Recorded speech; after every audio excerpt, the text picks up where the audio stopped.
Best education hub এবং অনুসন্ধান সোসাইটির যৌথ ব্যবস্থাপনায় রবিবার দক্ষিণ দিনাজপুর জেলার বংশীহারি ব্লকের বেস্ট আন নূর মডেল স্কুলের মূল ক্যাম্পাসে অনুষ্ঠিত হল মোস্তাক হোসেন ট্যালেন্ট সার্চ 2025-এর উত্তীর্ণ শিক্ষার্থীদের মধ্যে স্কলারশিপ বিতরণ অনুষ্ঠান।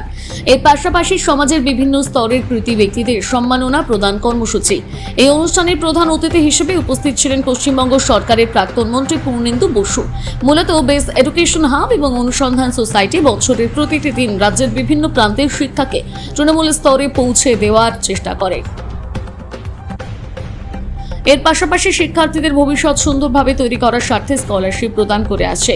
মোস্তাক হোসেন ট্যালেন্ট সার্চে প্রতি বছর পশ্চিমবঙ্গব্যাপী তৃতীয় থেকে দশম শ্রেণীর ছাত্রছাত্রীরা অংশগ্রহণ করে। মূলত দুটি পর্বে পরীক্ষা হয়। 2025 শিক্ষাবর্ষে প্রায় 8,000 শিক্ষার্থী পরীক্ষায় অংশগ্রহণ করেছিলেন।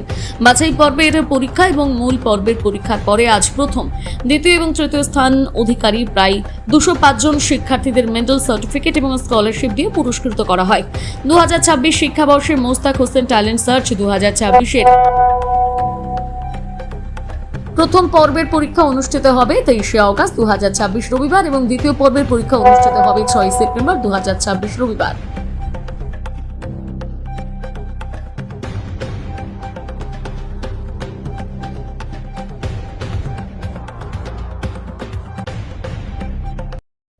আজকে ছিল মোস্তাক হোসেন ট্যালেন্ট সার্চ পরীক্ষার যে একদম ফাইনাল যারা পুরস্কার পেয়েছে তাদের স্কলারশিপ প্রদান, এবং এখান থেকে আরেকটি জিনিস উঠে এলো, আমরা ইয়ং মাইন্ড মানে যাদেরকে আমরা এখান থেকে কিছু বাছাই করা ছাত্রদের নিয়ে পরবর্তী নার্চারিং করা। অনেক ট্যালেন্ট সার্চ রাজ্যব্যাপী হয়, কিন্তু দেখা যায় যে তারা হারিয়ে যায়।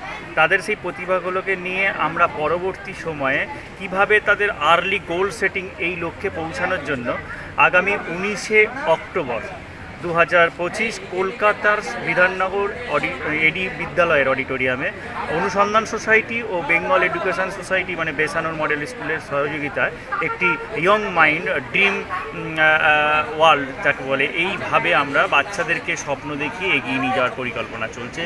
আজকে তার পুরস্কার বিতরণী অনুষ্ঠান হলো এবং আজকে ছিলেন পুরস্কার বিতরণী অনুষ্ঠানে উপস্থিত ছিলেন রাজ্যের প্রাক্তন মন্ত্রী, পশ্চিমবঙ্গ ভোকেশনাল ও টেকনিক্যাল এডুকেশন ডিপার্টমেন্টের চেয়ারম্যান মাননীয় পূর্ণেন্দু বসু মহাশয়। আজকে এই ট্যালেন্ট সার্চ পরীক্ষাটা দুটো স্তরে হয়েছিল, প্রথম স্তর, দ্বিতীয় স্তর। প্রথম স্তরের পরে প্রত্যেকটা জোন ওয়াইজ রাজ্যে সারা রাজ্যব্যাপী হয়েছিল, সেখান থেকে সিলেক্টেড ছাত্রছাত্রীরা দ্বিতীয় স্তরে পরীক্ষা দেয়। দ্বিতীয় স্তরের পরীক্ষা থেকে তারা যারা প্রথম দিকের নম্বর পায় চূড়ান্ত পর্বে তারা কোয়ালিফাই করে, এবং এখানে মোট 8,000 পরীক্ষা দিয়েছিল এবং সেখান থেকে 204 জন স্কলারশিপ প্রদান করা হলো। 204 জন। আমি বর্তমান আমার নাম গৌরাঙ্গ সরকার, অনুসন্ধান সোসাইটির সম্পাদক এবং বেসানুর মডেল স্কুলের একাডেমিক এক্সেলেন্সকে সহযোগিতা করে অনুসন্ধান সোসাইটি ও বেসানুর মডেল স্কুল উভয়ভাবেই কাজ করছে এবং রাজ্যব্যাপী বিভিন্ন শিক্ষামূলক মান উন্নয়নের ক্ষেত্রে কাজ করে এগিয়ে চলেছে। কোন পরীক্ষা ফার্স্ট হয়েছে তুমি? টাকা নিচে টাকা কেউ ছাড়তে চায় না। কোন স্কুল তোমার? আলামিন মডেল মিশন। তোমার বাড়ি? প্রথম পড়া। ভবিষ্যতে কি হতে চাও? ডক্টর। তোমার নাম?